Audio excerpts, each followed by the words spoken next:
Pertanian berkelanjutan atau sustainable agriculture adalah pemanfaatan sumber daya yang dapat diperbaharui dan sumber daya tidak dapat diperbaharui untuk proses produksi pertanian dengan menekan dampak negatif terhadap lingkungan seminimal mungkin.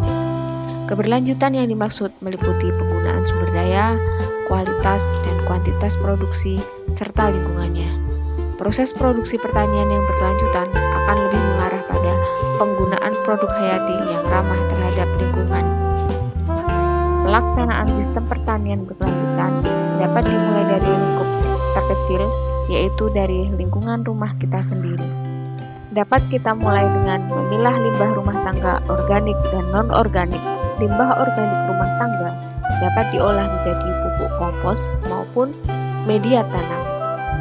Langkah pengolahan limbah organik rumah tangga yaitu dengan menempatkan limbah organik ke dalam kantong-kantong, kemudian limbah organik tersebut ditimbun dengan tanah dengan perbandingan 1:1. Langkah ini kemudian bisa diulang sampai dengan kantong terisi penuh dengan urutan limbah organik, tanah, limbah organik, dan tanah lagi sampai dengan kantong terisi penuh.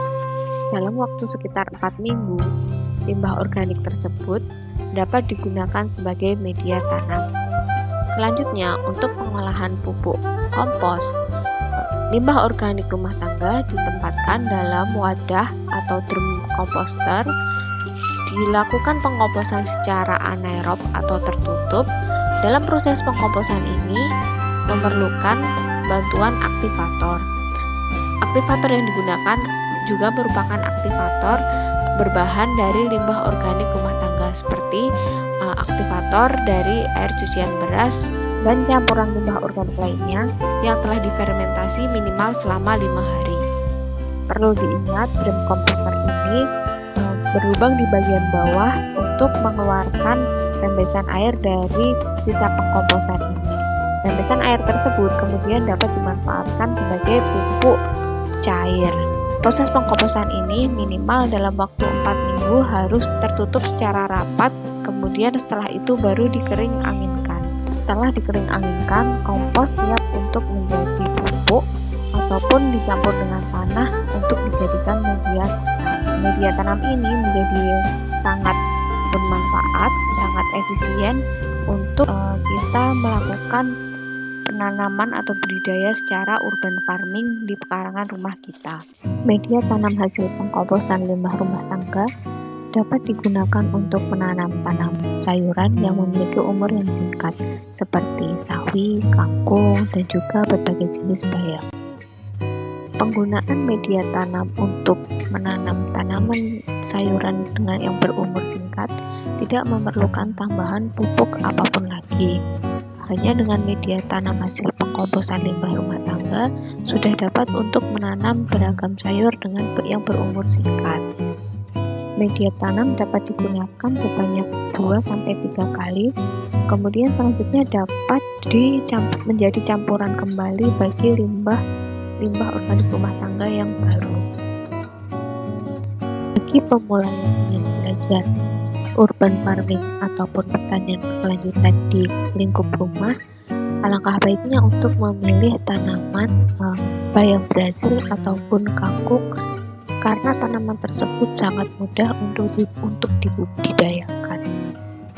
Tanaman tersebut sangat menguntungkan untuk dikembangkan di sekitar rumah karena tanaman tersebut dapat di-regrow atau ditumbuhkan kembali setelah panen.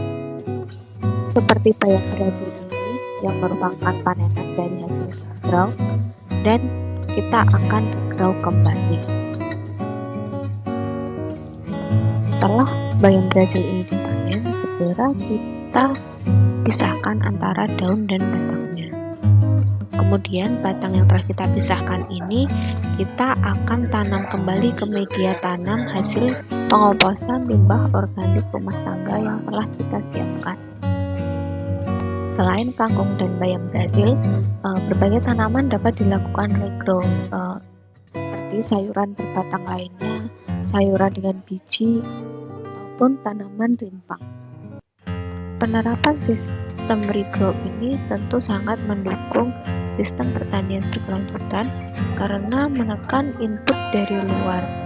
Pemanfaatan limbah organik rumah tangga tidak hanya pada limbah padat saja, tetapi juga bisa limbah cair seperti limbah air cucian beras. Air cucian beras mengandung banyak nutrisi yang dibutuhkan oleh tanaman. Di antaranya mengandung nitrogen, kalsium, kalium, magnesium, vitamin B1 yang tinggi yang berguna untuk kesuburan tanaman. Air cucian beras dapat diaplikasikan langsung untuk menyiram tanaman ataupun dapat difermentasikan untuk menjadi pupuk organik cair ataupun aktivator. Tidak hanya itu, limbah organik lainnya seperti kulit bawang merah maupun bawang putih dapat dijadikan menjadi pestisida nabati. Selain limbah organik rumah tangga, limbah non-organik pun dapat dimanfaatkan dalam menunjang sistem pertanian berkelanjutan di lingkungan rumah. Seperti limbah kantong beras, kemudian limbah air kemasan, ataupun kotak kertas, dan limbah lainnya yang dapat dimanfaatkan untuk kantong komposter dan tempat tanam. Itulah contoh sederhana menerapkan sistem pertanian berkelanjutan di lingkup rumah sekitar kita. Mudah bukan? Bagaimana? Sudah siapkah untuk memulai sistem pertanian berkelanjutan dari rumah Anda masing-masing? Saya tunggu.